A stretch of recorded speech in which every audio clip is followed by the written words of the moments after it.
Hola, hola, bendiciones a todos, ¿cómo están? Un abrazo, qué bueno estar juntos otra vez. Qué bueno que ustedes me vean, aunque yo no pueda verlos.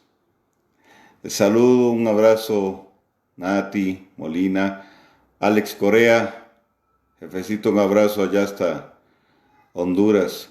Carlitos Sánchez, un abrazo, papá, para vos, un abrazo allá hasta Bogotá, Colombia.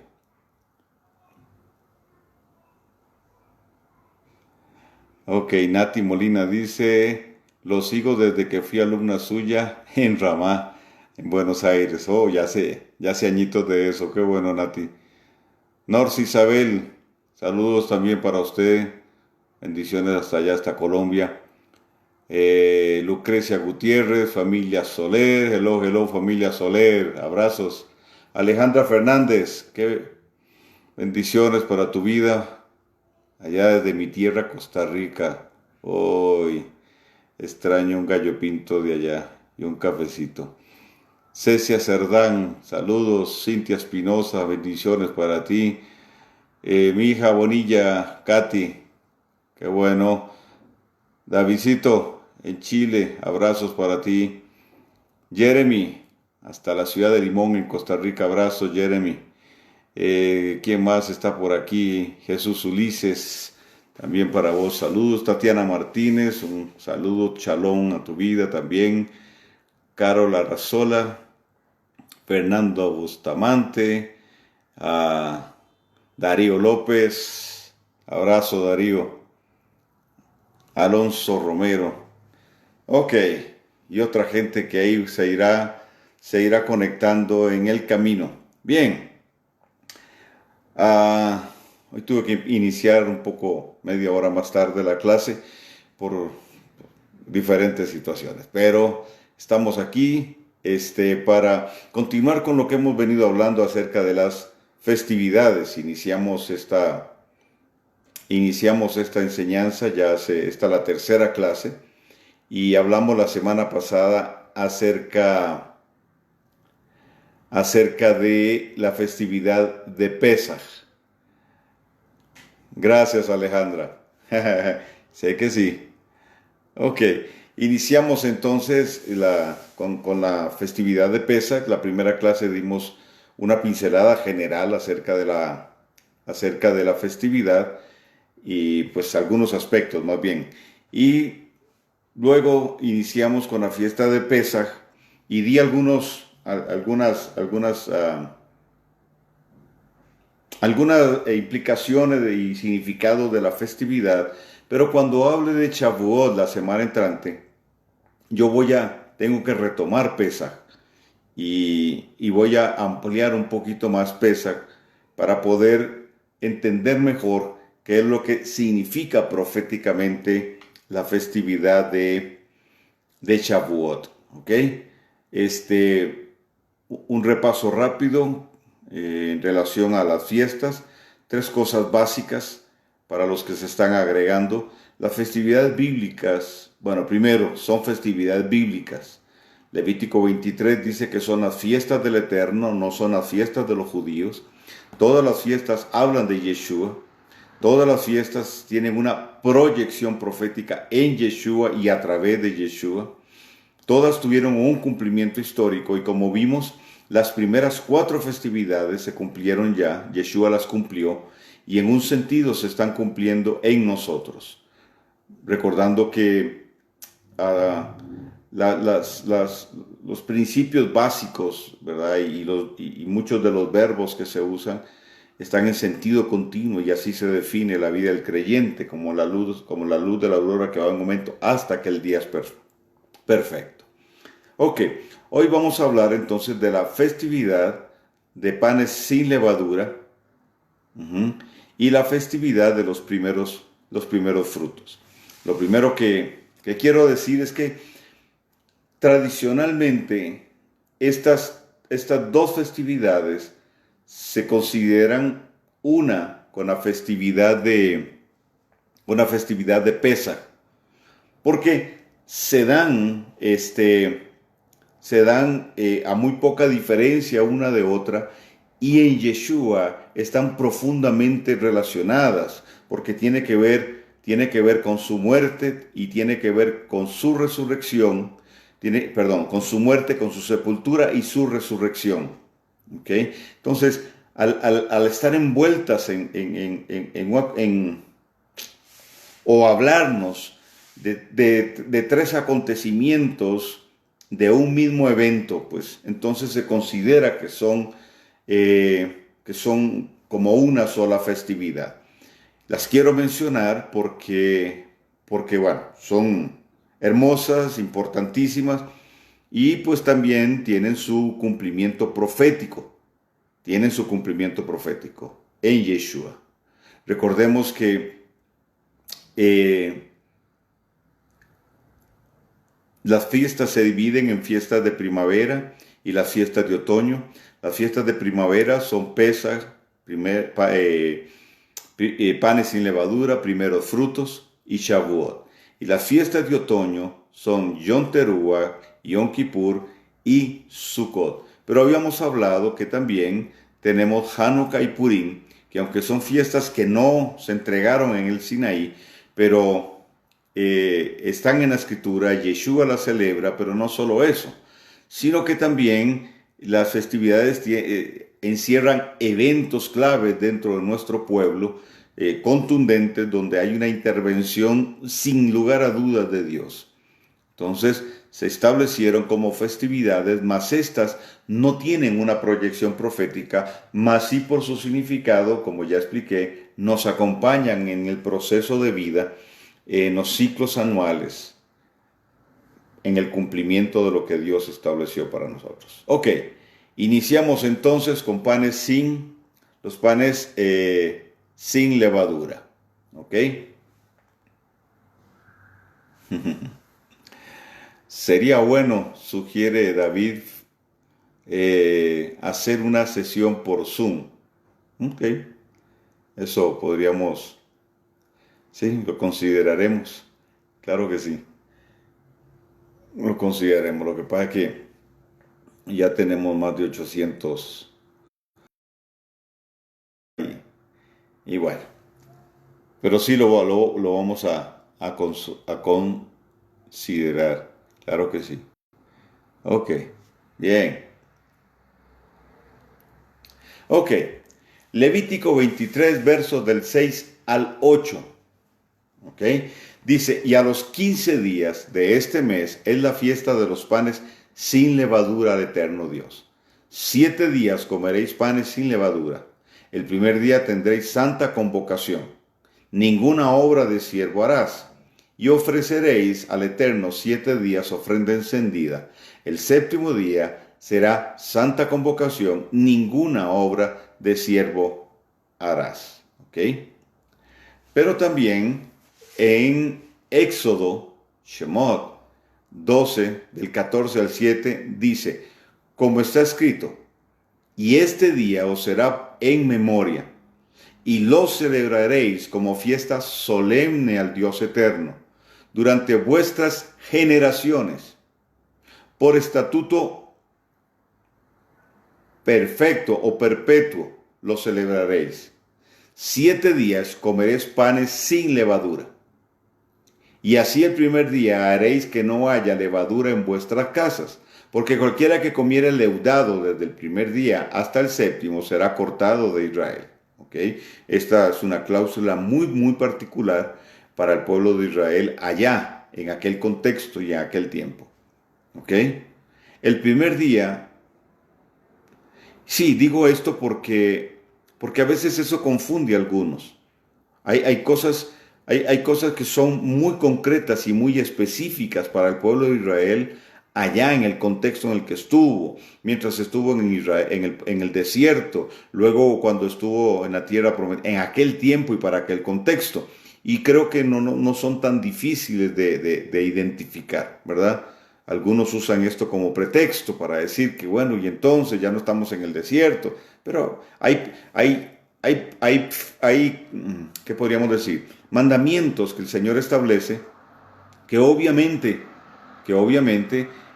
son muy de contexto, pero hay un principio que encierran que es aplicable hoy. ¿Ok?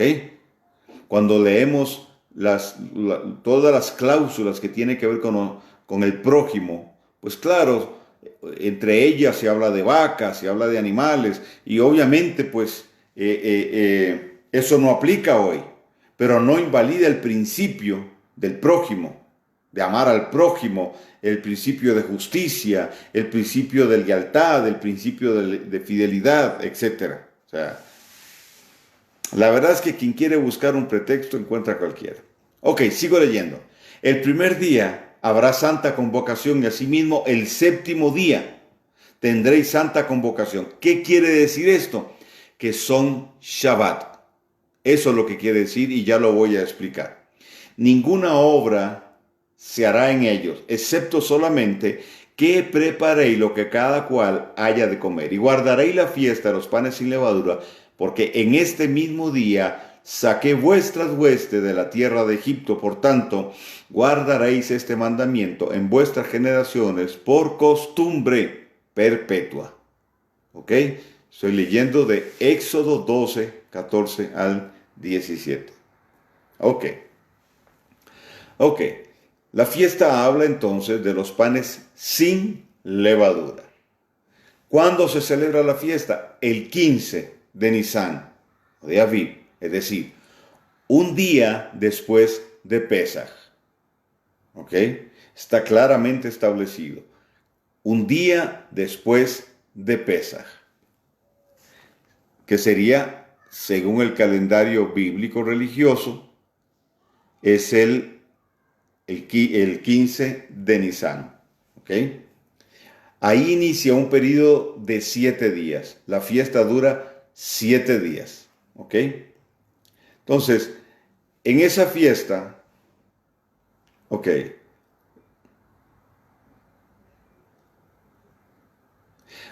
en esa fiesta, todo Israel, según lo estableció el Eterno, ¿verdad? Debía comer pan sin levadura. En memoria del pan sin levadura que comieron cuando salieron de prisa en Egipto. Entonces, panes sin levadura, históricamente, nos hace referencia a cuando nuestro pueblo estuvo en Egipto. Y ahí entonces ellos tuvieron que comer a prisa, entonces no hubo tiempo de que el pan leudara. Entonces es otro elemento que aun cuando está dentro de Pesaj, ¿verdad? Del Pesaj, primer Pesaj que celebró en Egipto, pues entonces el Eterno separa el tema de los panes sin levadura. Entonces, el tema principal de esta festividad es la limpieza de la levadura. ¿Ok? La levadura significa dos cosas y ya las vamos a ver. La primera de ellas es el pecado. Ahora, históricamente hay dos acontecimientos importantes que sucedieron en esta fecha. ¿Ok? El primero es el éxodo de Egipto. Éxodo 12:41. Y en Deuteronomio 16:3, ¿ok? Se refiere al pan como el pan de aflicción, ¿ok? Por todo lo que sucedió en el contexto, ¿ok? El pan de aflicción. Entonces, el primer acontecimiento que Panes sin Levadura nos recuerda es la salida de Egipto, ¿verdad? Y Deuteronomio 16:3 se refiere al pan como el pan de la aflicción, justamente por las condiciones que se dieron. Y el segundo acontecimiento del cual nos habla la festividad de Panes sin Levadura es la sepultura de Yeshua. Yeshua es el pan de vida. Entonces, luego del madero, o sea, luego de que Yeshua fue crucificado, él fue sepultado, según Juan 6:35 nos dice. Entonces, panes sin levadura tiene que ver con la sepultura de Yeshua. Ahora, de hecho, el nombre del lugar donde Yeshua nació, Belén, viene de dos palabras hebreas. Belén se conforma de dos, se compone de dos palabras hebreas, que es Beit y Lehem. Beit significa casa y Lehem significa pan. Entonces, Belén significa casa de pan. Y Yeshua es el pan del Eterno. Es el pan que descendió del cielo y nació en una ciudad que se llama Casa de Pan. ¿Ok? Ahora, ese día cuando Yeshua muere, ¿verdad? Cuando Yeshua muere, y recordemos, como lo enseñamos en Pesaj, que Yeshua muere un miércoles a las 3 de la tarde, ¿verdad? Que en la fecha de Pesaj era la hora cuando moría el Cordero de Pesaj, ¿verdad? Que, pues dicho sea de paso, no murió un Viernes Santo Yeshua. La Semana Santa es una fiesta pagana, paganísima. No pagana, paganísima. Aun cuando lleven a Yeshua y se abra la muerte de Yeshua y quemen a Judas y todo eso, como es la tradición en muchos de nuestros pueblos. Yeshua muere un miércoles a las 3 de la tarde. Ok, entonces, pasado Pesaj empieza el 14 de Nisan. Eso fue martes. Y les recuerdo que el día bíblico va de 6 a 6. Entonces, martes a las 6 de la tarde,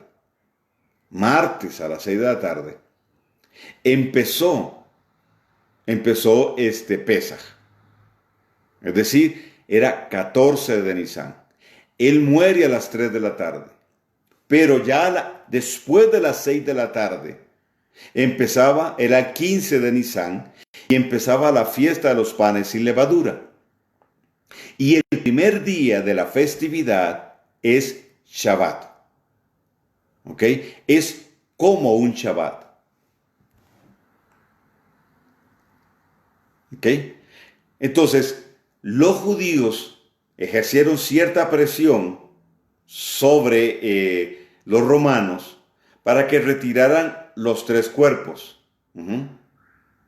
Entonces, ¿por qué? Bueno, porque venía el Shabbat y ellos no podían tocar los cuerpos muertos, ellos tenían que resolver todo el tema de los muertos antes, y sobre todo Yeshua, que era judío, antes de que llegaran las 6 de la tarde.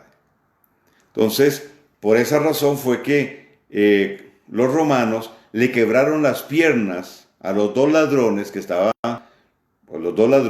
pues eso es lo que el relato bíblico dice, ¿verdad? Que estaban vivos, más cuando lo iban a hacer con Yeshua, ya Yeshua había muerto. ¿Ok? Entonces, esto lo menciono por el hecho de que esa premura de ellos es porque el 15 de Nisan empezaba panes sin levadura y era Shabbat. ¿Okay? Ya se estaba acercando al Shabbat. ¿Okay? Esto puede leerse en Juan 19:31. Entonces, esto significa que Yeshua muere un 14 de Nisan, el día de Pesaj. Yeshua fue puesto en el sepulcro. Yeshua fue puesto en el sepulcro. ¿Ok? ¿Ok? Y luego entonces resucita 3 días después. ¿Ok? Entonces, cuando ya viene panes y levadura, Yeshua ya está en su sepulcro. ¿Ok? Esta fiesta nos habla también de la separación de todo lo deudado. ¿Ok? Y también de cómo nosotros debemos alinearnos con Yeshua, que es el pan de vida.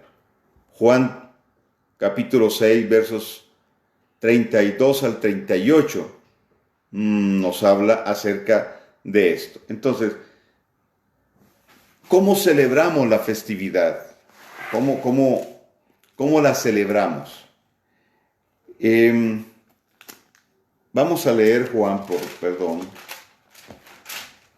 capítulo 6, a partir del verso 32, dice: Y Yeshua les dijo, de cierto os digo, no os dio Moisés el pan del cielo, mas mi Padre os da el verdadero pan del cielo. Está hablando de él. Yeshua es el pan que descendió del cielo. Porque el pan de Dios es aquel que descendió del cielo y da vida al mundo. Y le dijeron, Señor, danos siempre este pan. Yeshua les dijo, yo soy el pan de vida. El que a mí viene nunca tendrá hambre, y el que en mí cree no tendrá sed jamás. Mas os he dicho que aunque me habéis visto, no creéis. 37. Todo lo que el Padre me da, vendrá a mí, y al que a mí viene, yo no le echo fuera, porque he descendido del cielo.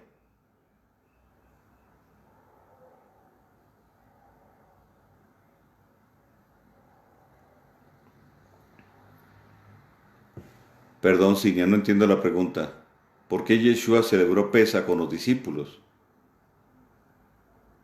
¿Cómo murió antes de Pesach? No, Yeshua no murió antes de Pesach. Yeshua murió en Pesach, 14 de Nisan, a las 3 de la tarde.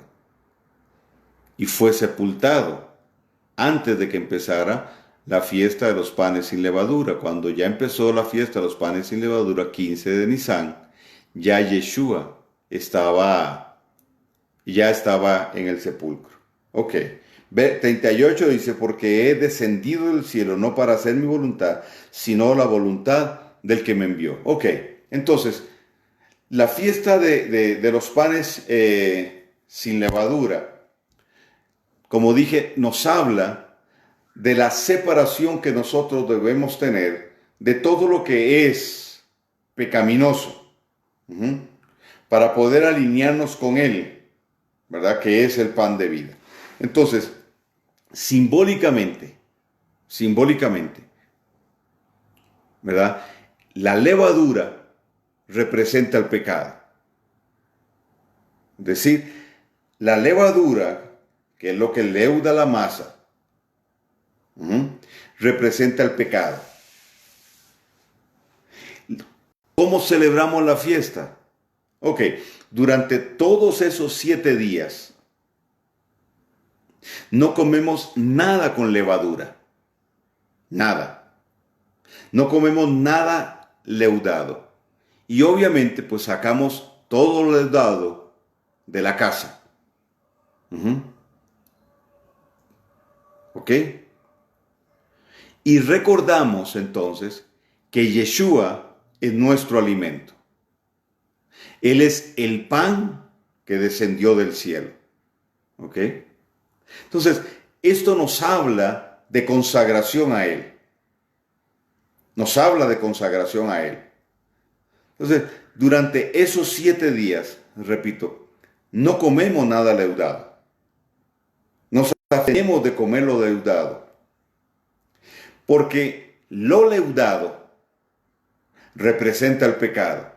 Entonces, es una forma de nosotros separarnos simbólicamente, ¿verdad? Estamos proclamando durante esos 7 días que nos separamos de lo que es pecado, renovamos ese pacto y ese compromiso. Y reafirmamos que nuestro alimento es Yeshua, que es el pan que descendió del cielo. Ok, más adelante le voy a explicar un poquito más.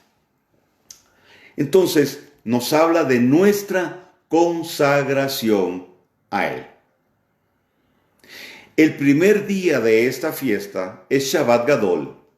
Es un gran Shabbat o un Shabbat grande.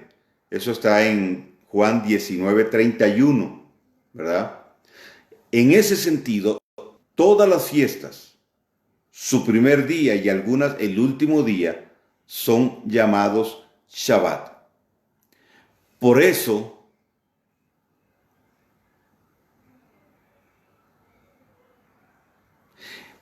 entonces, cuando se habla de Pesaj, cuando se está hablando de Pesaj, dice, y pasado el Shabbat. ¿Por qué? Bueno, porque habían dos Shabbat. El Shabbat de la festividad y el Shabbat semanal. Y en ese sentido, cuando nosotros leemos, tenemos que poder hacer esas dos, ¿cómo se llama? Hacer esa diferencia entre estos dos Shabbat. El pan sin levadura, entonces, tiene que ver o simboliza la consagración. Éxodo 29-23 lo dice. Y también el pan se usa para separar. Veamos Éxodo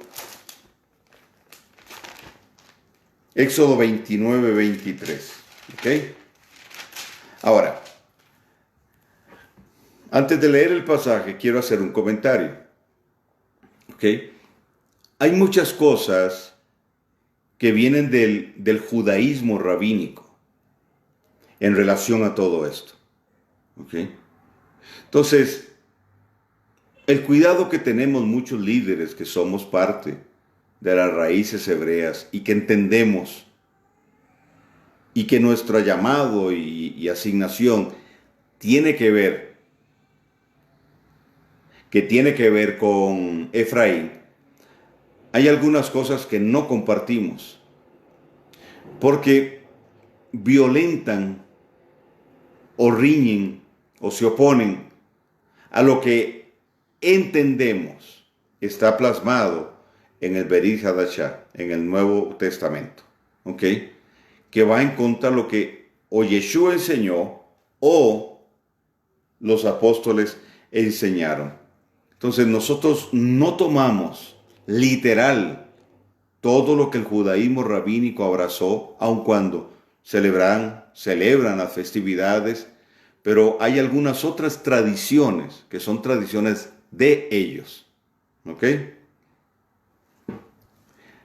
Entonces, Éxodo 23, perdón. Dice también una torta grande de pan y una torta de pan de aceite y una hojaldre del canastillo de los panes sin levadura presentado al Eterno.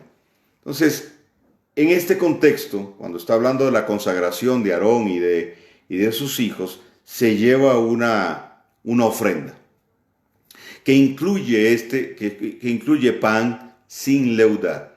Entonces, la connotación aquí es que el pan sin levadura es símbolo de consagración.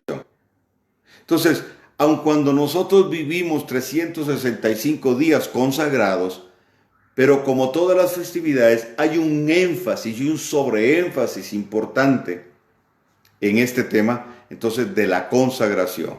Y por ende, la consagración trae separación.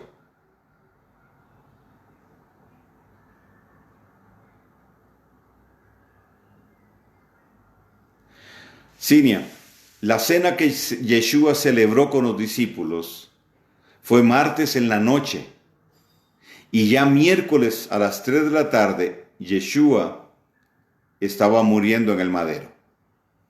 Entonces la cena que no es cena, no es una santa cena, eso es un nombre católico, es la celebración de Pesaj.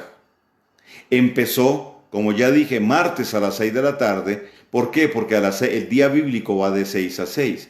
Martes a las 6 de la tarde ya inicia el 14 de Nisan, que es propiamente el día de la festividad. Entonces, la festividad tenía una ceremonia y la ceremonia tenía que ver con una cena y tomar las 4 copas.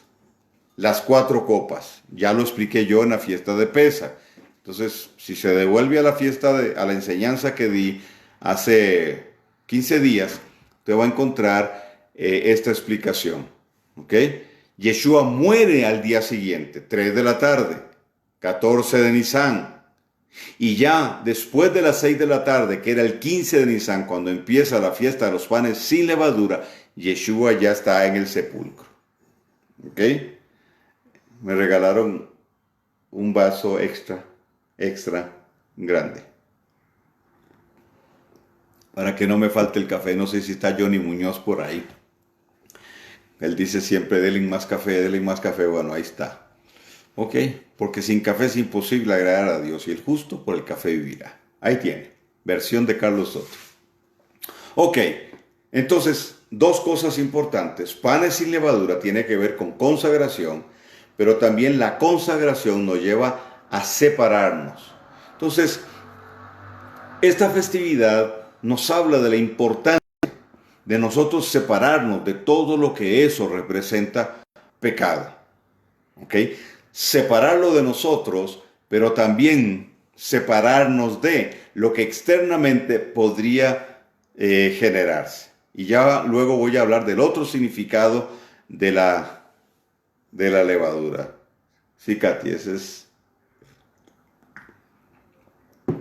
buen café. Ok, nosotros entonces fuimos separados y debemos mantenernos de esa forma, separados. De la misma forma que Él murió, nosotros también morimos. Ok, ahora sí entendí. Ah, ok, Cinia, ok, está bien, ya. Estamos claros, gracias, Cinia, ok. Efesios 2:6, vean qué interesante. Cuando estamos hablando de separación, ¿verdad? Y recuerden que yo dije que vamos a usar vamos a hablar de cosas básicas de la fiesta, ¿sí? Estas son cosas bien básicas. ¿Ok? Capítulo 2 del libro de Efesios, vamos a leer desde el verso 5, verso 4. Pero Dios, que es rico en misericordia por su gran amor con que nos amó, aun estando nosotros muertos en pecados, dice, nos dio vida juntamente con Yeshua y juntamente con Él nos resucitó y asimismo nos hizo sentar en lugares celestiales. ¿Por qué uso este pasaje? Porque si hay resurrección es porque hubo muerte. Entonces, ¿dónde estamos nosotros en la fiesta? ¿Qué tiene que ver con nosotros la fiesta? Primero, la identificación con el pueblo de Israel. Segundo, la identificación con la sepultura, la muerte y la sepultura de Yeshua. Pero también tiene que ver con nuestra muerte. Nosotros en Yeshua morimos. ¿Ok? Es decir, fuimos sepultados para luego entonces resucitar con Él. ¿Ok? Ahora, el otro simbolismo o el otro significado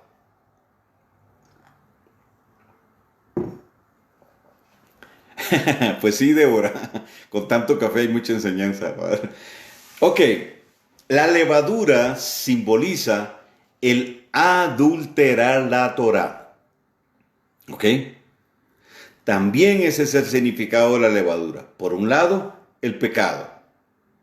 Pero también adulterar la Torah, que de igual manera es pecado. Pero está íntimamente relacionado. Porque recordemos que pecado es no acertar al blanco. Y en una de sus acepciones tiene que ver con la transgresión de lo que Dios estableció, de sus preceptos. Entonces, el simbolismo doble de la levadura está relacionado uno con el otro. Yeshua habla de la levadura de los fariseos y la levadura de los saduceos también. ¿Ok? Vamos a ver Mateo 16, por favor.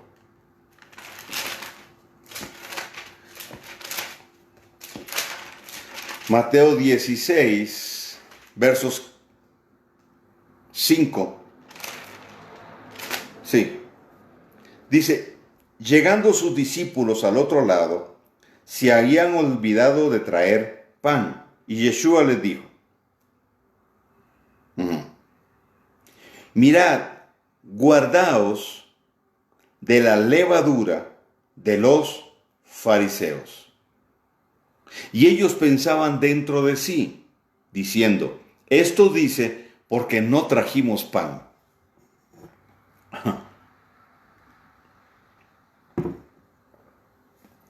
Entonces, que no trajimos pan. Y entendiéndolo, Yeshua les dijo, ¿por qué pensáis dentro de vosotros, hombres de poca fe, que no tenéis pan? ¿No entendéis aún, ni os acordáis de los 5 panes entre 5,000 hombres? ¿Y cuántas cestas recogisteis? Es decir, no necesitamos traer pan. Hay milagros para producir el pan. No es de eso de lo que estoy hablando. Dice, ni de los 7 panes entre 4,000, ¿y cuántas canastas recogisteis? ¿Cómo es que no entendéis que no fue por el pan que os dije que os guardara de la levadura de los fariseos y de los saduceos? Entonces entendieron que no les había dicho que se guardaran de la levadura del pan, sino de la doctrina de los fariseos y de los saduceos. ¿Ok? Ok. ¿Cuál es el contexto de esto? ¿Con qué tiene que ver esto?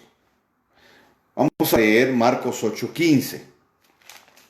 En Marcos 8:15 dice, y él les mandó diciendo, mirad, guardaos de la levadura de los fariseos y de la levadura de Herodes. Ahí está incluido Herodes. Y luego Lucas 11:37 al 44 y Lucas 12:1 nos habla del mismo tema. Entonces, ¿cuál es el tema entonces aquí? El tema aquí, la levadura, es la adulteración que se hace de la Torá. Adulterar la Torá tiene que ver con mezclarla con conceptos propios, conceptos de hombres, ¿ok? O presentar o interpretar, y dar una aplicación al margen de un versículo o al margen de una mitzvah, de un mandamiento, simplemente usando la mitzvah para legislar algo paralelo, pero que en esencia no guarda el mismo espíritu ni el mismo sentido. Yeshua se está refiriendo o hace referencia aquí a los 6,000 preceptos rabínicos, o lo que Pablo en Efesios 2, él le llama la tradición de los ancianos. ¿Okay? Dice verso 15, aboliendo en su carne las enemistades, la ley de los mandamientos expresados en ordenanzas para crear en sí mismos los dos un solo y nuevo hombre, haciendo la paz. A esas normas, a esas normativas, se le llamaba la tradición de los ancianos o las takanot, y eran alrededor de 6,000. Esos 6,000 preceptos, y lo he explicado en otras ocasiones, pusieron un peso, una carga sobre el pueblo de Israel, por tanto era imposible para ellos cumplir la Torá. Era imposible para ellos poder caminar con eso. Era imposible para ellos cumplirlo todo. Ahí es entonces, en ese contexto, cuando Yeshua dice, vengan a mí los que están cargados y trabajados. Y la palabra trabajados tiene una acepción, hechicería. Entonces también podría decirse, vengan a mí los que están cargados, los que llevan un peso sobre sí y están hechizados, es decir, están bajo una influencia de control. ¿De qué venía esto? Venía de las takanot. Yeshua enseña, entonces, diciéndoles a ellos que lleven su yugo. Lleven su yugo. Porque dice, porque mi yugo es fácil y ligera mi carga. ¿Qué quiere decir eso? Yugo tiene que ver con enyugarse con un maestro que enseña Torah. Eso es estar enyugado. Pero también tiene que ver con la Torah, enyugarse con la Torah. Entonces Yeshua lo que les está diciendo es, la interpretación que yo tengo de la Torah es la correcta. Ya los rabinos de todo modo lo decían, que cuando el Mesías viniera daría la... Entonces él está diciendo, yo tengo la correcta interpretación de la Torah y la aplicación es sencilla, es fácil para ustedes, no va a ser una carga, porque no tiene todos esos 6,000 preceptos. Y luego Pablo dice que eso fue abolido, eso sí fue quebrado, eso fue retirado. ¿Ok? Ellos estaban bajo el control de los fariseos y los saduceos porque ellos asumieron arbitrariamente la cátedra de Moisés y empezaron a legislar fuera de lo que la Torá establecía, usando la Torá como un pretexto para controlar al pueblo. Entonces, la levadura de los fariseos tiene que ver con esta mezcla, con el adulterar. También Yeshua, dentro de esta misma idea y de este mismo concepto, le dijo a un grupo de los fariseos que ellos ustedes son de vuestro padre el diablo. ¿Por qué? Yeshua les está diciendo que ellos tienen una paternidad, la de Satanás, porque lo que enseñan es contrario a la Torá. Porque lo que enseñan está distorsionado. Y recordemos que el error es una distorsión de la verdad. A veces muy sutil, pero una distorsión. ¿Ok? Y también enseñado sobre esto, la instrucción define ADN. Y quien te instruye y activa tu ADN de reino, de la nueva naturaleza, es un padre espiritual. Y eso es tu padre espiritual. ¿Ok? A eso entonces se estaba refiriendo Yeshua, la levadura de los fariseos y de los saduceos.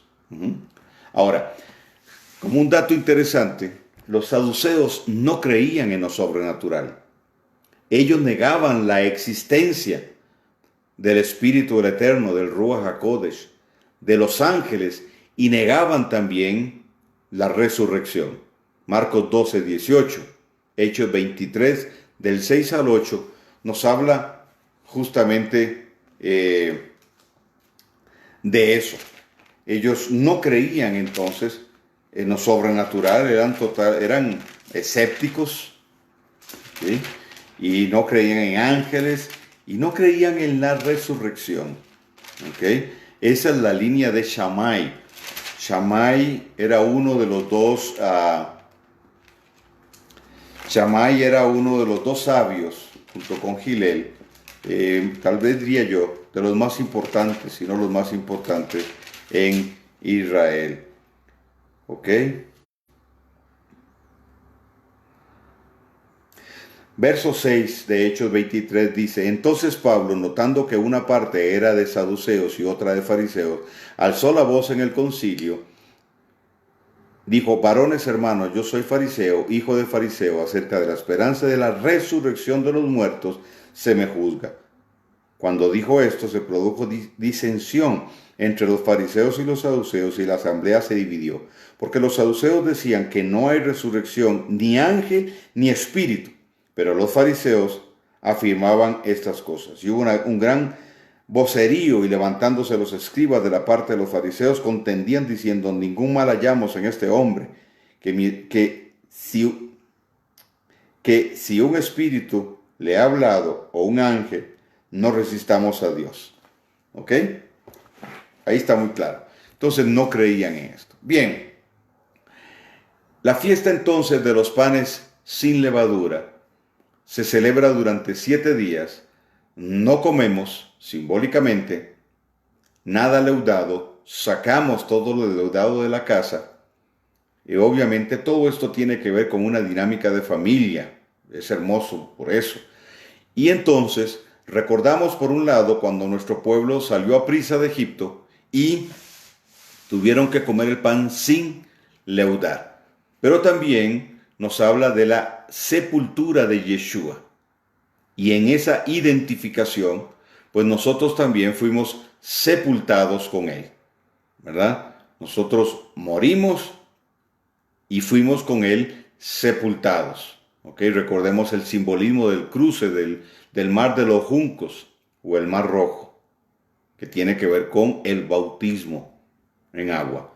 Aunque, pues también la resurrección será en el cuerpo físico. ¿Ok? Y entonces la fiesta nos permite a nosotros reafirmar nuestro compromiso de caminar con aquel que es el pan de vida, que es nuestro alimento. Reafirmar eso es hermoso y es importantísimo. Además de esto, pues entonces también no solo recordamos su sepultura, sino también que nosotros debemos apartarnos y vivir apartados del pecado. Y el otro simbolismo de la levadura tiene que ver con la Torá adulterada. Es decir, la mezcla que se puede hacer, o que se hace, o que podría hacerse, que se cataloga como error. ¿Ok? Como error. ¿Por qué? Porque error es la distorsión de la Torá. Yeshua usa el término, la levadura de los fariseos, refiriéndose a una doctrina de error, a una enseñanza torcida, que en un sentido usa la Torá, pero no la interpreta de la forma correcta. ¿Ok? Entonces, ignorar el contexto de la Escritura podría llevarnos a enseñar erradamente, sin así pretenderlo. ¿Ok? Entonces estamos dando levadura. Es decir, estamos dando una Torá mezclada. ¿Cuál es nuestro proceso y cuál es nuestra sana intención en todo esto? Es ir quitando la levadura de toda enseñanza y doctrina que hemos recibido, acercándonos al original, acercándonos a nuestra esencia, acercándonos a nuestro origen, para ver desde una perspectiva hebrea la Torá, la Escritura, e interpretarla en ese mismo sentido, bajo el mismo espíritu con que fue escrita. ¿Ok? No bajo toda la manipulación, la interpretación, si se quiere, que nace en el contexto del cristianismo romano. ¿Ok? Bien, panes sin levadura. Ahora vamos a la festividad de los primeros frutos. Levítico 23 del 9 al 11 dice: entonces el Eterno habló a Moisés: di al pueblo, cuando ustedes entren en la tierra, yo les daré, y siguen su cosecha, y sieguen su cosecha. Entonces traerán al sacerdote una gavilla de las primicias de su cosecha, y él mecerá la gavilla delante de Elohim, a fin de que ustedes sean aceptados. El día siguiente, al día de reposo, el sacerdote la mecerá. Al día siguiente. Ok, vamos despacio. El 15 de Nisan, entonces, inicia Hag Hamatzot, la fiesta de los panes sin levadura. ¿Ok? Esa fiesta es llamada un gran Shabbat. Ese día es un Shabbat, un Shabbatón o un Shabbat Hagadol, grande. ¿Ok? La fiesta dura 7 días, como ya dijimos. Entonces, dentro de esa misma semana, el Shabbat siguiente,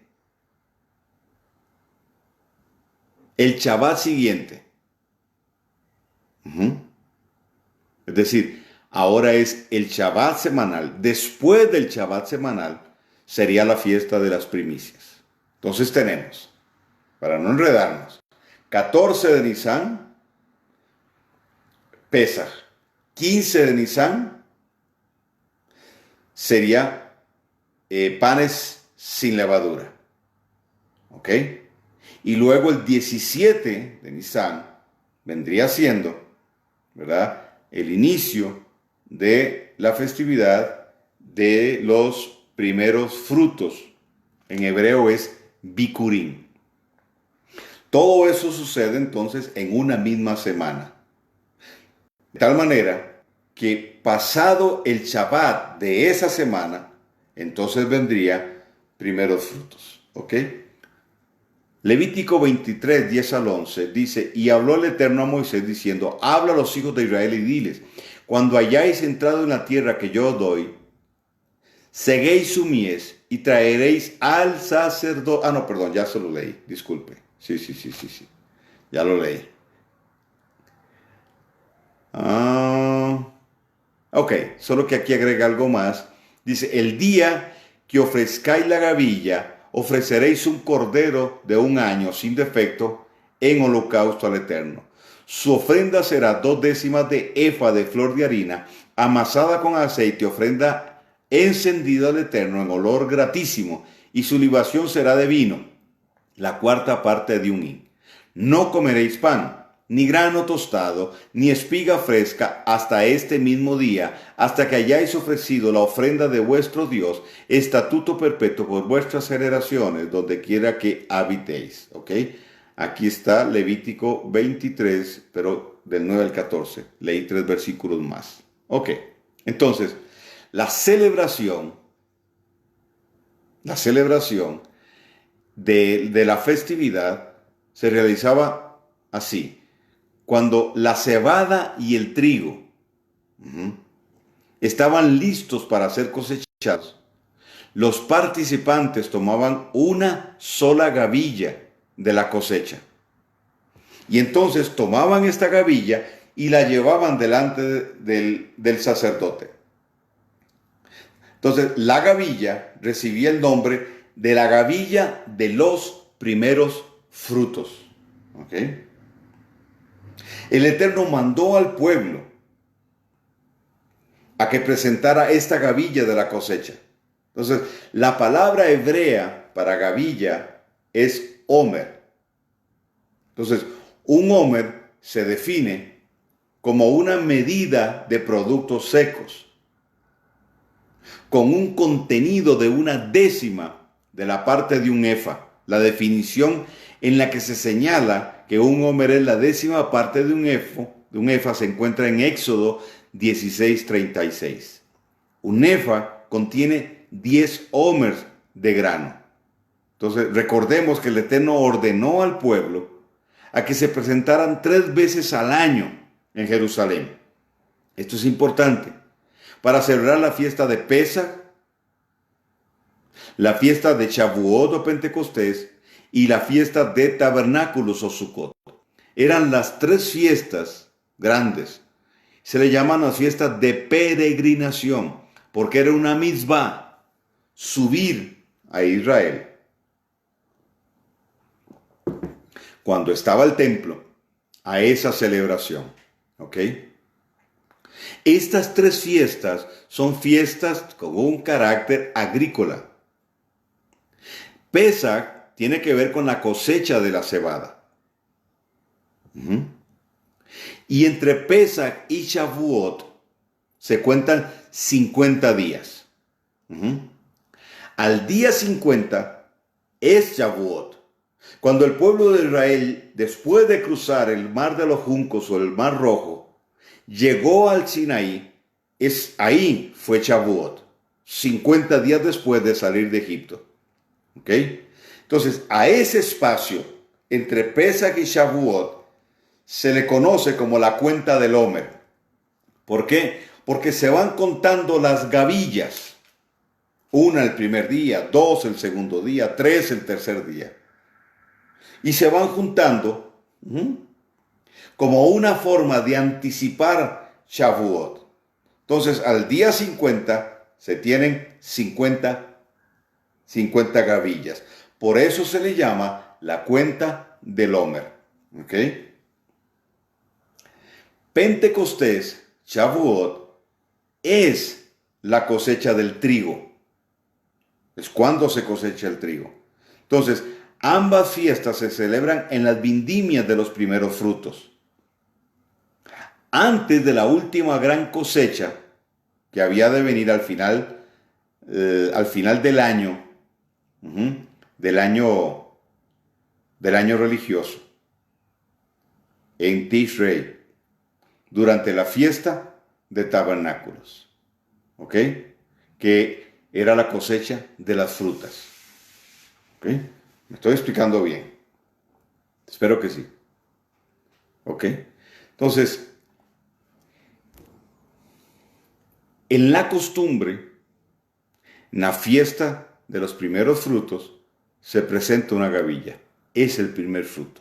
Ahora, en relación al primer fruto, en ese día, todo, tanto hombre como bestia, era presentado ante el Adón, ante el eterno Dios, como primicia a él.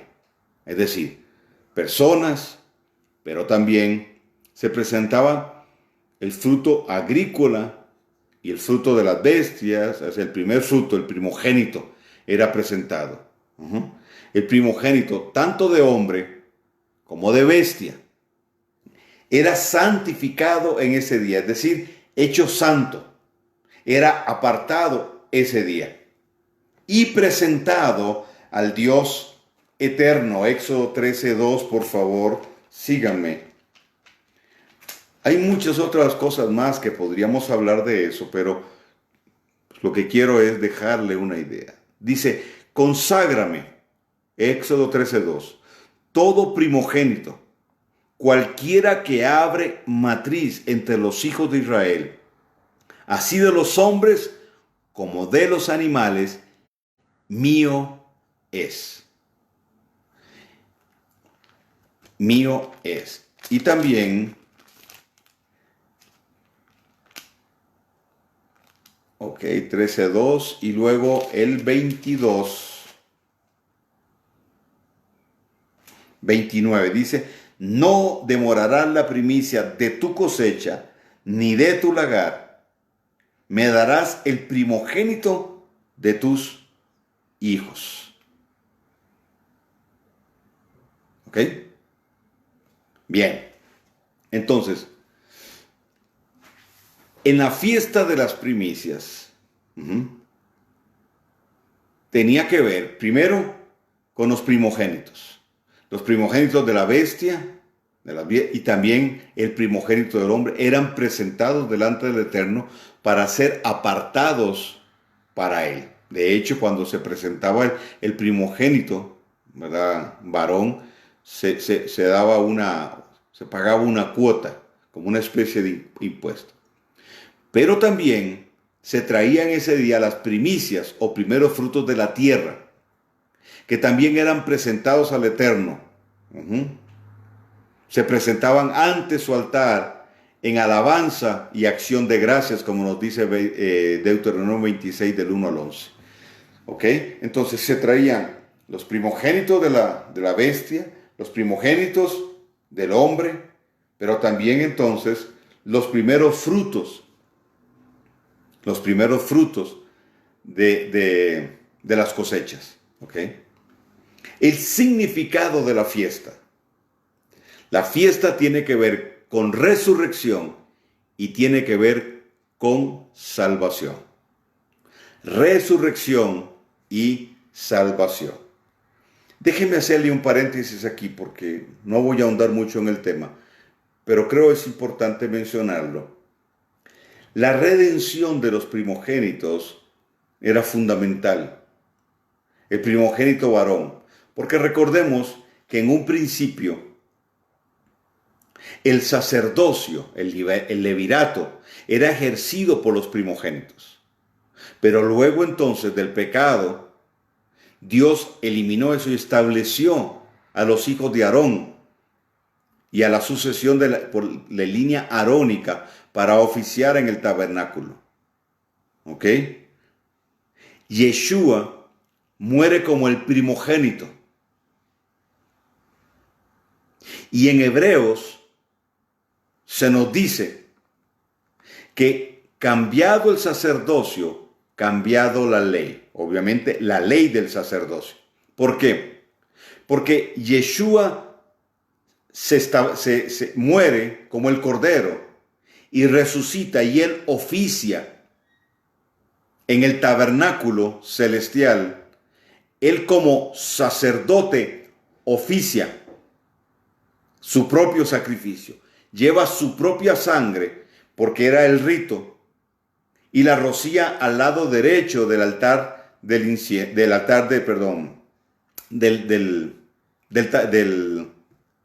mío, de la mesa del propiciatorio en el arca. ¿Ok? Entonces, él funge como sacerdote, primero como el cordero, como el sacrificio, y luego como sacerdote para oficiar la sangre para el perdón de los pecados. Ahí entonces cambia el sacerdocio. El sacerdocio vuelve a los primogénitos. Y más adelante vamos a ver en Romanos que Pablo nos dice que Yeshua es el primogénito entre muchos. O sea, nosotros. Nos hizo a nosotros también primogénitos. Somos primogénitos, siendo Él el mayor. Y de nosotros se dice que somos un reino de sacerdotes. Es decir, el sacerdocio cambió. Ahora el sacerdocio volvió a los primogénitos. Anote eso. Entonces, el significado de la fiesta tiene que ver con resurrección y tiene que ver con salvación. Hay varios acontecimientos que sucedieron en este día en la Escritura.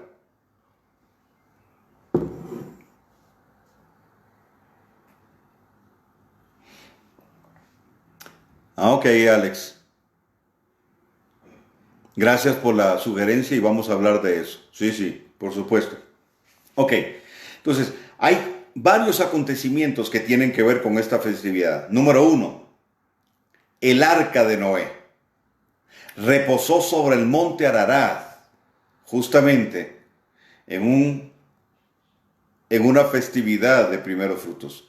Génesis 8:4. Israel cruzó el Mar Rojo, Éxodo 3:18. 5:3 y verso 14, también nos habla de esta idea de primeros frutos.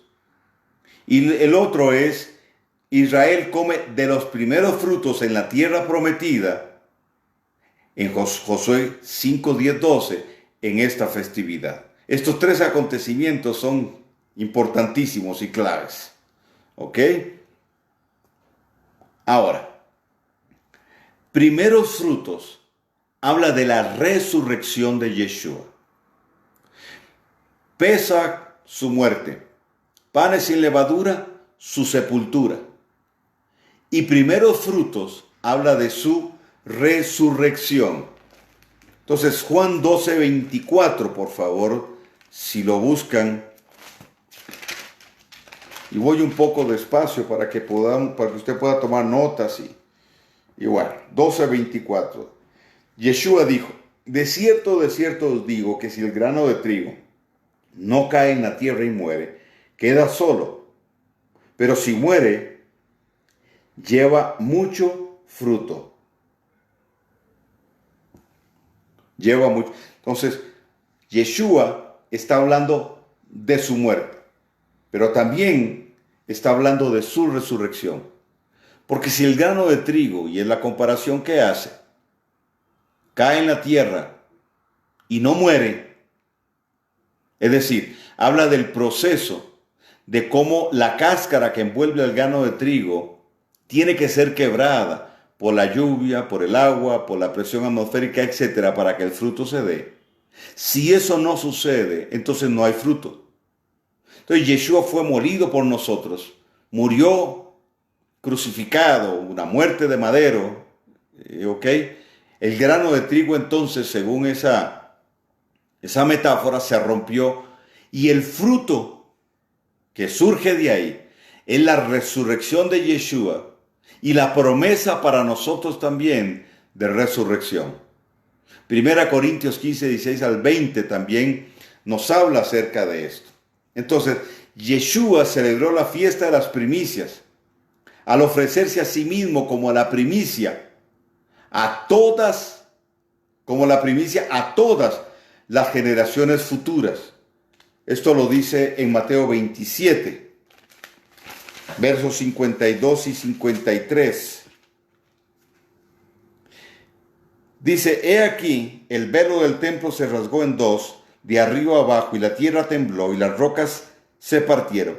Y se abrieron los sepulcros, y muchos cuerpos de santos que habían dormido se levantaron, y saliendo de los sepulcros, después de la resurrección de él, vinieron a la santa ciudad y aparecieron a muchos. Esto es impresionante. A ver, Yeshua muere. Está 3 días en el seno de la tierra, según la profecía de Jonás. Resucita al final del Shabbat. Ya después de las 6 de la tarde era la fiesta de los primeros. Resucita, ¿ok? En su ascensión a los cielos. Pablo en el capítulo 4 de Efesios dice que él cautividad.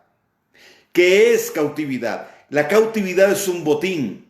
¿Por qué un botín? Porque Yeshua durante esos 3 días estuvo en el seno de la tierra y le predicó a todos aquellos que estaban ahí. Si recordamos la historia que Yeshua cuenta, porque no es una parábola, del rico y Lázaro, ¿recuerdan? Estaba el seno de Abraham y el lugar de tormento, y una cima los separaba. Yeshua bajó para predicar a todos los que habían muerto antes que él, para que se cumpliera la justicia de Dios y el plan de redención.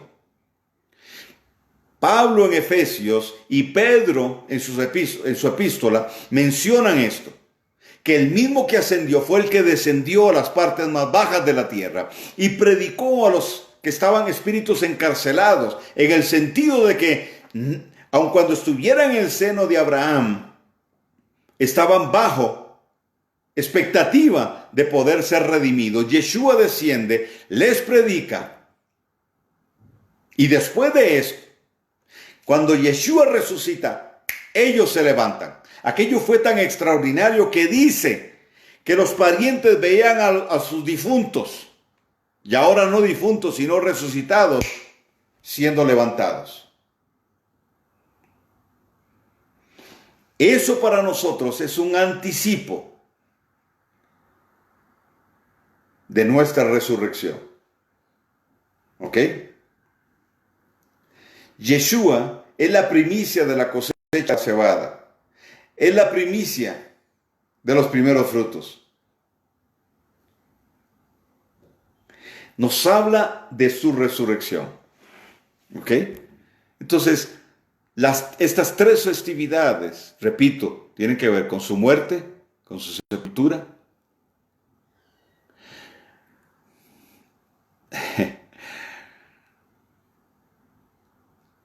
Claudia pregunta, ¿pero predicó Yeshua en el infierno? Mire, Claudia, la palabra infierno es una metáfora que habla de un tormento continuo y eterno. Y la figura que se usa es el Gaena.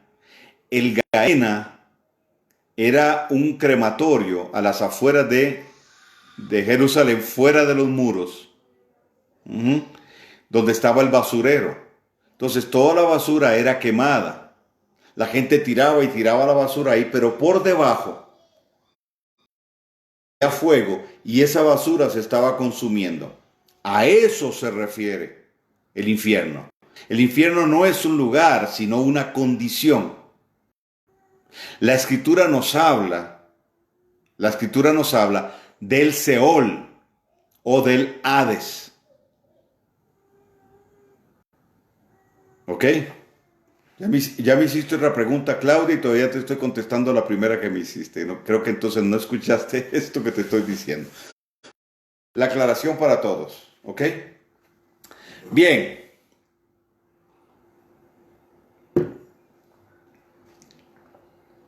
Ok. Claudia, esta no es una resurrección. Si fueron levantados con Yeshua, pero no en su cuerpo físico. La gente los vio, pero no en su cuerpo físico. Tal vez eso no lo dije. Creí que se entendía. Pues está bien. Lo aclaro de todos modos. Ellos fueron levantados. ¿Ok? Fueron levantados. ¿Por qué? Porque después de eso, el Seol, de tal manera, que aquellos que murieron cumple lo que Eclesiastés dice. El muerto, muerto está y nada sabe. Sus almas, fueron levantadas. ¿Por qué? Porque fueron redimidos. Y los redimidos no van a Yeshua. ¿Ok? Entonces, no es que están vivos, no están en cuerpo físico. Tienen que ver, ¿por qué? Porque necesitan su cuerpo ser glorificado. ¿Ok? Tal vez ahora sí lo expliqué bien. Ok. Yeshua es el primogénito de Miriam. De María. Mateo 1, 23, 25. ¿Por qué? Porque María sí tuvo más hijos. ¿Ok? Elizabeth no. Siguen vivos como cualquiera que muere en Yeshua. ¿Ok? La muerte, por eso Pablo dice, los que duermen. ¿Ok? El concepto, tenemos que desligarnos del concepto egipcio de muerte, de lo que es la muerte. ¿Ok? Ellos no están en su cuerpo físico, sino en su cuerpo espiritual. Porque el muerto, muerto está y nada sabe. El cuerpo vuelve a la tierra y el espíritu vuelve a Dios y no envió. Y el alma es la que es redimida, salvada. El alma de ellos entonces ascendió a las alturas. ¿Ok? Híjole. Exactamente. Gracias, Alejandra. ¿Ok? Está claro. Gracias, Débora. Bien. Ok. Lo que pasa es que estos son doctrinas básicas que deberían haber sido enseñadas. Pero bueno, estamos en eso y gracias por las preguntas porque lo podemos aclarar y aprendemos todos.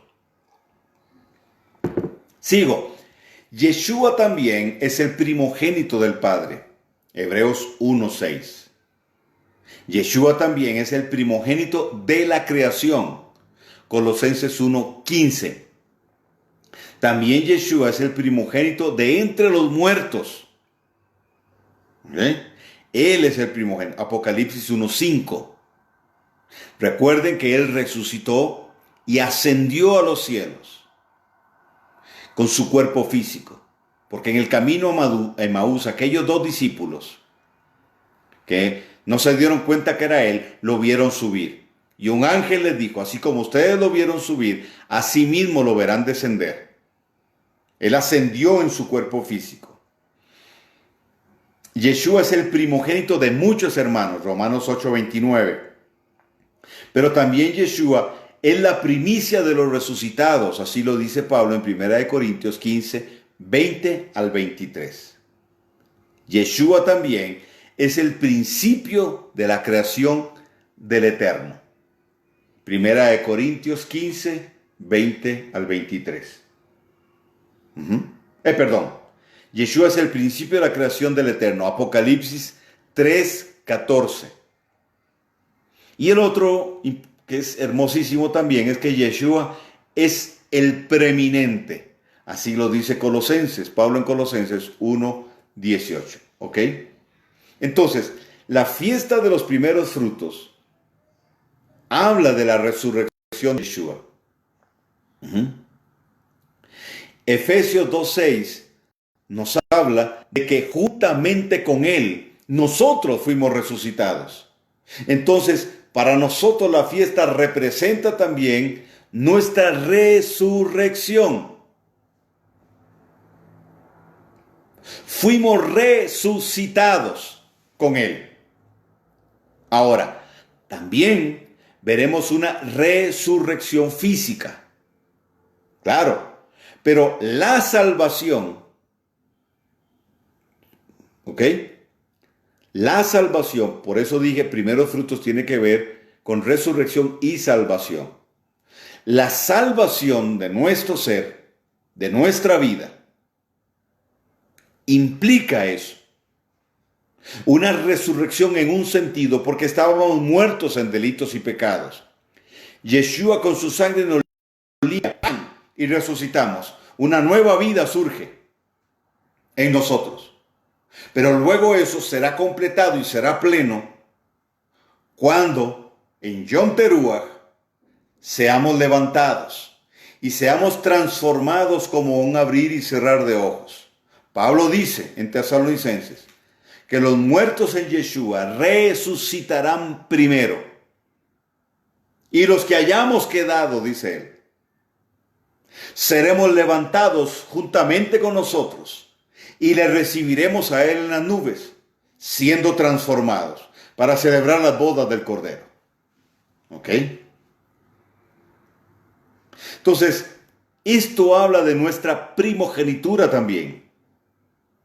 Porque Pablo en Romanos 8:29 dice que Yeshua es el primogénito entre muchos hermanos, entre muchos, es decir, nosotros. Él es el primogénito, pero nosotros también somos primogénitos. Porque en Romanos 8:17 dice que nosotros somos herederos y coherederos con Yeshua de todas las cosas. Entonces, si somos coherederos con Él, y Él es el primogénito de la creación, es decir, todo fue creado por Él y para Él. Nosotros entonces, al ser primogénitos también,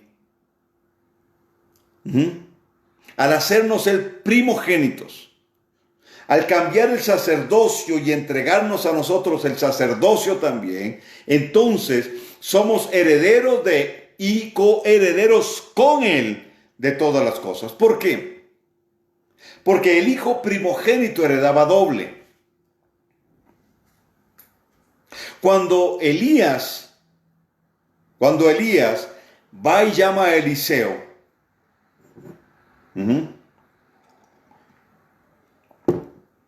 pone su talit sobre el hombro derecho, simbolizándole que lo estaba llamando entre todos los hijos de los profetas y los profetas para que fuera su sucesor. Él lo sigue y caminan varios años, se dice que alrededor de 12 años. Y cuando Elías ya estaba preparado, Eliseo estaba preparado, le dice a Elías le dice a él, ¿cuál quieres que sea mi legado para ti? Y Eliseo le dice, yo quiero una doble porción de tu esencia, de tu espíritu, de tu sustancia. Eso tiene que ver con la primogenitura. Entonces la primogenitura no solo se aplica a un plano, llamémoslo natural y cosanguíneo, del Padre natural al Hijo, sino también del Padre espiritual al Hijo espiritual. Hay una doble porción entonces ahora que le está ofreciendo Elías a Eliseo. Eliseo se la pide y la condición que pone Elías es, si te fuese revelado cuando yo voy a partir, te será hecho.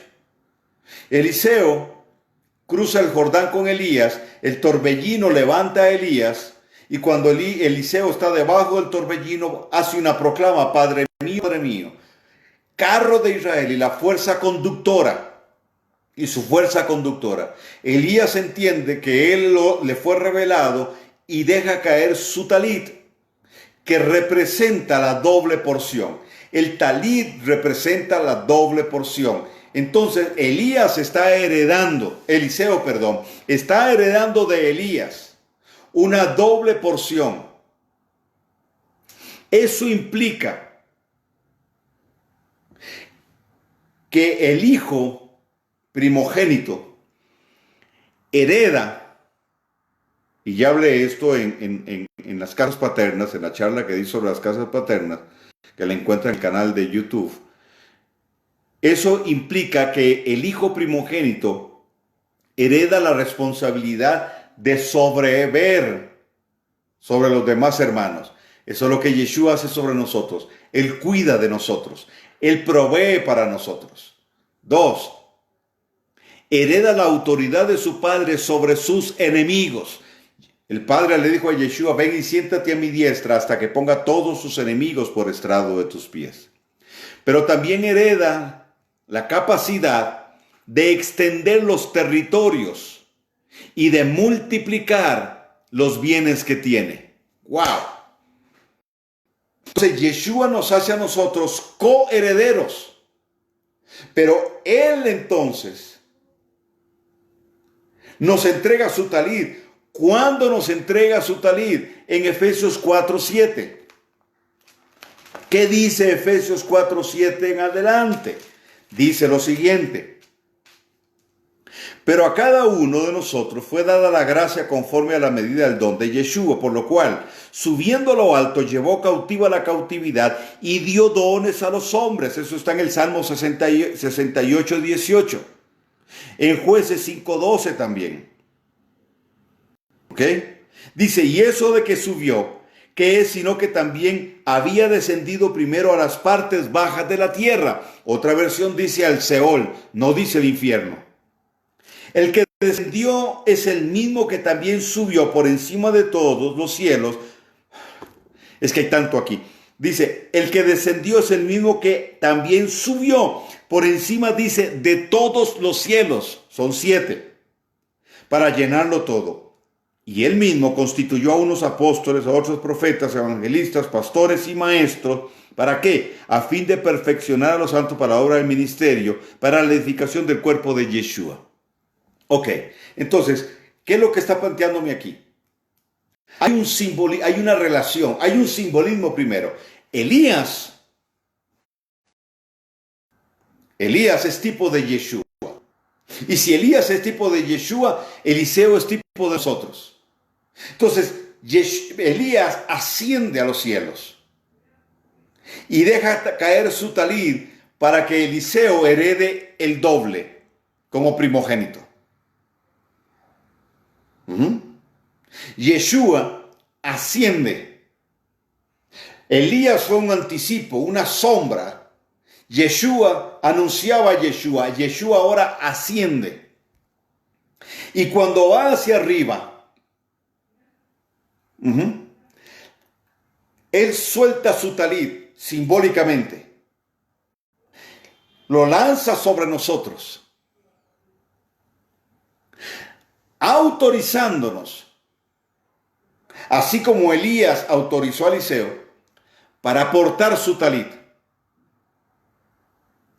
y caminar bajo la unción del primogénito. Es decir, Él es el ungido, pero Él nos delega su unción, su autoridad para nosotros hacer el trabajo, para que aquello que Él hizo nosotros lo continuemos. En Juan 14:12, Yeshua dice que mayores cosas que las que Él hizo, nosotros haríamos en su nombre, bajo su asignación. Por cuanto somos parte de su yeshiva, nosotros podemos usar su nombre, usar su autoridad, el conocimiento que Él nos da y enseñar a otros. Pero también continuamos la obra porque esa autoridad nos faculta para que así como Él tiene autoridad sobre los enemigos, nosotros la tenemos. Así como el Padre le entregó la capacidad de ampliar territorios, nosotros ensanchamos los territorios. Nosotros podemos tomar y ensanchar territorios, esparcir aquella palabra a todo lado. Somos primogénitos con Él, así como Él multiplicó las riquezas como un primogénito. Y también nosotros tenemos esa facultad para hacerlo. Estamos hablando de la fiesta de los primeros frutos.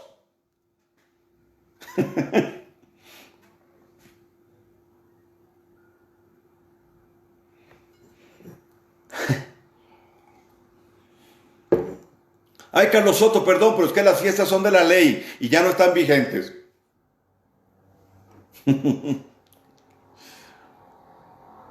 Esto no es judaísmo rabínico.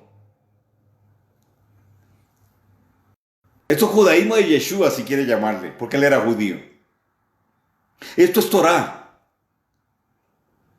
Esto es la vivencia que nace de una correcta interpretación de la Escritura. Entonces la fiesta de los primeros frutos debe celebrarse en la fecha que el Eterno estableció, no el 1 de enero como muchos hacen equivocadamente. Y a conveniencia toman solo ese principio.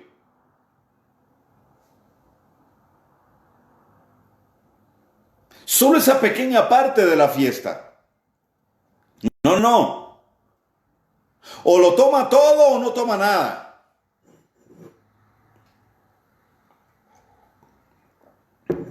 Porque o estamos alineados o no estamos alineados. No tomamos solo lo que nos conviene. Entonces no puedes estar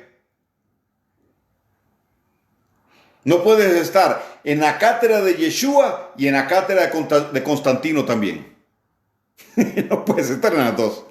Tenés que definirte. O en la cátedra de Constantino o en la cátedra de Yeshua y la Torá y la interpretación correcta de la Torá. Somos primogénitos. Yeshua es nuestro hermano mayor.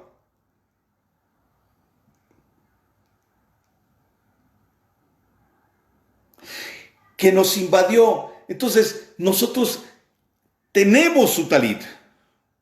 Y yo no critico al que use talit, físicamente hablando. No. Yo tengo una y la uso en momentos especiales. Pero tenemos el talit. ¿Qué implica el talit? Tener una tremenda unción. No. El talit nunca simbolizó unción, sino la asignación. Y con Eliseo se ve tan claro. Y Elías. La asignación, la continuidad en el desarrollo de una visión y de un propósito, para lo cual en esa sucesión hay una doble porción por causa de una primogenitura. Esa es una dimensión profética.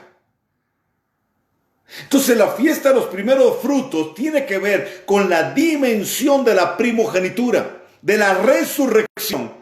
Y en la resurrección de Yeshua está la proyección de nuestra primogenitura y esa dimensionalidad donde nosotros aplicamos los frutos de esa primogenitura en nuestra vida diaria, 365 días al año, ejerciendo la autoridad que nos fue entregada, ejerciendo la unción de multiplicación, de expansión, para que el reino de Dios sea establecido, no para establecer un reino propio, no para hacernos hiper mega prósperos, sino para que prospere la palabra y el reino de Dios se establezca.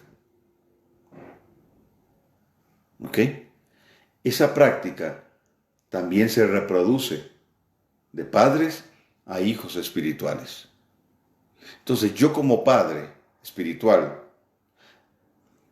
yo no tengo primogénitos. Ya no. Yo no tengo primogénitos. Ni tengo hijos preferidos ni hijos predilectos. Son simplemente hijos espirituales. Porque todos somos primogénitos. ¿Ok? Todos somos primogénitos. Yo no puedo llamar primogénito. No puedo hablar de primogénitos entre mis hijos. No es correcto. Bíblicamente no lo es. Son hijos espirituales, punto. Todos somos primogénitos. En, por y a través de Yeshua.